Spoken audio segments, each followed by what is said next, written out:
Welcome back, everybody, to today's webinar here at BINA. So we're going to finish today the series on Lag BaOmer. Lag BaOmer is this coming Wednesday night, Thursday. As we've been talking about, it's a very auspicious day, a very holy day, and a very great day.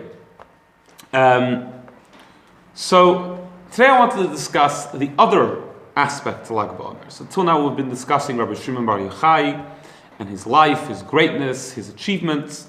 But there's another aspect of Lag BaOmer, and this is actually the part of Lag BaOmer which is mentioned in the Jewish Code of Law, in Halacha, whereas the yahrzeit of Rabbi Shimon Bar Yochai is more mentioned in other places. The aspect of Lag BaOmer, and the reason why it's a celebration, and we don't say Tachnun, and we stop the mourning practices of the Sfira, is because the students of Rabbi Akiva stopped dying. There are actually two opinions. According to some, they stopped dying and they didn't continue to die afterwards. According to some, it was an interruption. They just didn't die on Lag BaOmer, but they actually continued to die afterwards. What was the story?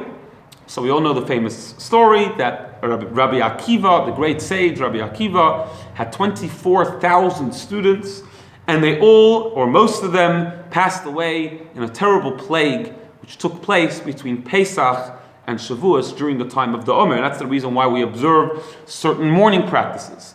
That itself actually is an interesting discussion before we get to Lag BaOmer. Why that tragedy do we mark with 33 days of mourning, or some people even more, depending on the custom? There were many tragedies that happened.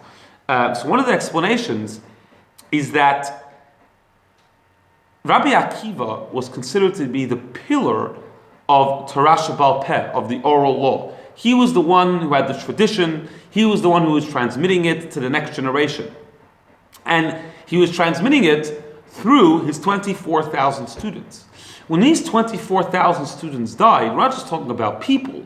We're talking about the main transmitters, the primary transmitters of the oral law, which all passed away.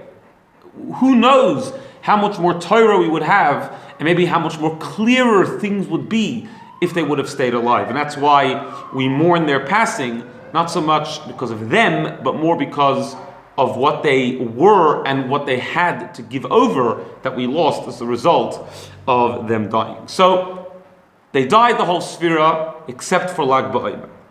Why did they die? Why were they deserving such a terrible death? The Gemara explains, because they didn't honor and respect each other properly. Now this is normally translated as, people know it as, they didn't love each other properly, they didn't treat each other properly. The issue with that explanation is that Rabbi Akiva, he was the one who said, like we had in last week's parasha, the pasuk, V'ahavta l'reacha kamoicha, love your fellow Jew as yourself. And Rabbi Akiva said, Zeh klal gadol b'Torah. This is a fundamental rule of the Torah. This is what the whole Torah is about. So his students didn't love each other properly. His students, who were the people who learned by him and studied by him and lived his teachings, they didn't apply the principle of V'ahavta l'reacha kamoicha, love your fellow Jew as yourself. How can it be they didn't love each other properly? So if you look at the wording here, it doesn't say that they didn't love each other. It says in Pnei Shelo Yinagu kavod zeh lazeh. They didn't honor, respect each other properly. Because love and respect are two separate things. Love means you can love the person, but respect means that you respect them for who they are. Love sometimes can actually become selfish. It could be what you give me. Now, that's not true love, but love can become that way. Fear or respect, to revere somebody, is when you respect who they are, that they have their own space, they have their own opinion. Respect is actually more of a distance than coming close. It's like you have your space, and I respect your space, and I respect your opinions, and I respect you for who you are, not necessarily how you're connected to me. Love is more our connection. Fear is more, I respect you as an individual. And love without respect can lead to terrible things. Because if you just love the person, sometimes as a result of that love, You love them so much that you want them to be like you. You want them to do the right thing as you see is the right thing. Rabbi Akiva's students loved each other tremendously. But you can imagine, they all learned by Rabbi Akiva, 24,000 of them. They probably all had different opinions about what Rabbi Akiva meant. After all, they were Jewish, so probably they were arguing a lot. So because they loved each other, each one wanted the other one to understand like him. Because otherwise, according to the way they see it, he was getting it wrong. How can somebody that I love be getting it wrong? Where does that come from? A lack of respect. If they would have respected each other, they would have understood, yes, I understand Rabbi Akiva one way, but my friend may understand it a different way, and I need to respect that, and I need to allow him to follow the way that he understands what Rabbi Akiva meant. Now, everything that happens in Judaism, nothing is by chance. And therefore, if they stopped dying on Lag BaOmer, means that Lag BaOmer represents the opposite of what they did. Lag BaOmer represents having respect for one another, respecting another way of serving God. What is the connection to the other aspect of Lag BaOmer, which we've been discussing, the passing of Rabbi Shimon Bar Yochai? If these two things all happen on Lag BaOmer, they must be connected. So the explanation is as follows. We mentioned in a previous webinar that Rabbi Shimon Bar Yochai spent 12 years in the cave. He walked out of the cave. It's the first time he's seeing the world. He's been immersed in a spiritual experience for 12 years without barely eating or sleeping. And he sees people working, doing very mundane, physical things. And everywhere he looks, it gets burnt. That's what the Talmud says. He couldn't handle the physical reality or the physical ways of life.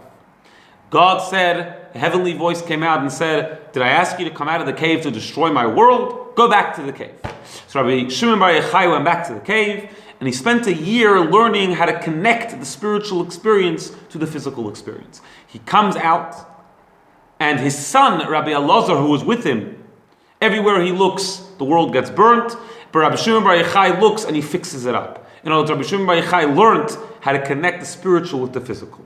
And it says that they walked and they met a simple Jew walking with two hadassim, two myrtle branches. And they asked him, what are you doing?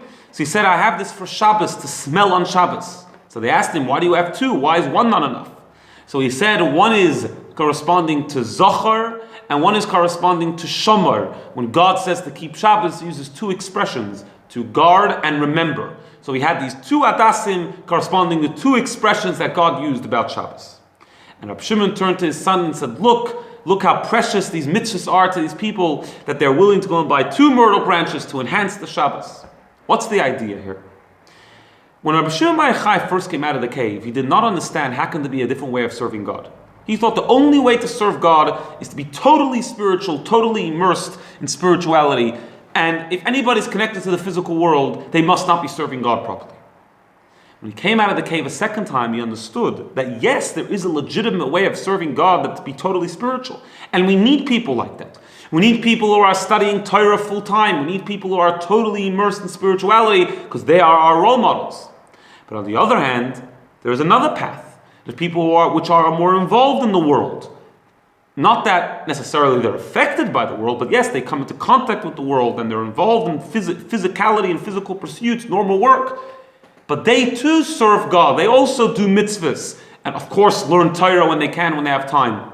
And they set aside time to learn Torah. But they do mitzvahs with a love and care, and they're enthusiastic about it. And he came to respect this other way, so to speak, of serving God. Now obviously, this is obviously clear. Obviously we're talking about two legitimate ways of serving God. We're not talking about somebody who says that I have my own way to serve God and I don't have to keep mitzvahs, God forbid. That's not something we need to respect. We're talking about two legitimate ways of serving God. The two students of Rabbi Akiva, yes, they argued what Rabbi Akiva meant, but both of them believed in God, both of them believed in Torah from Sinai, both of them believed in Torah Sheba'al Peh, the oral law, and they all worked within the guidelines of the oral law, but they came with two different conclusions. That we need to respect, that we need to understand that there are different ways of understanding Torah, different customs, different traditions, etc., as long as it all is within the parameters and the boundaries of the true Torah. And that's one of the lessons we can learn from Lag BaOmer. Us Jews were very different, and there are many different customs and different streams of Judaism, so to speak. And as long as they're legitimate, as long as they fit within the guidelines of the 13 principles of faith that we've discussed many times, the belief in one God, the belief in Torah being divine, the entire Torah, including the oral tradition, including traditions and customs, etc., then we can respect them and understand that there's a different way there are different ways to serve God, and each one of them are precious to God, and we need to respect that. Have a wonderful day.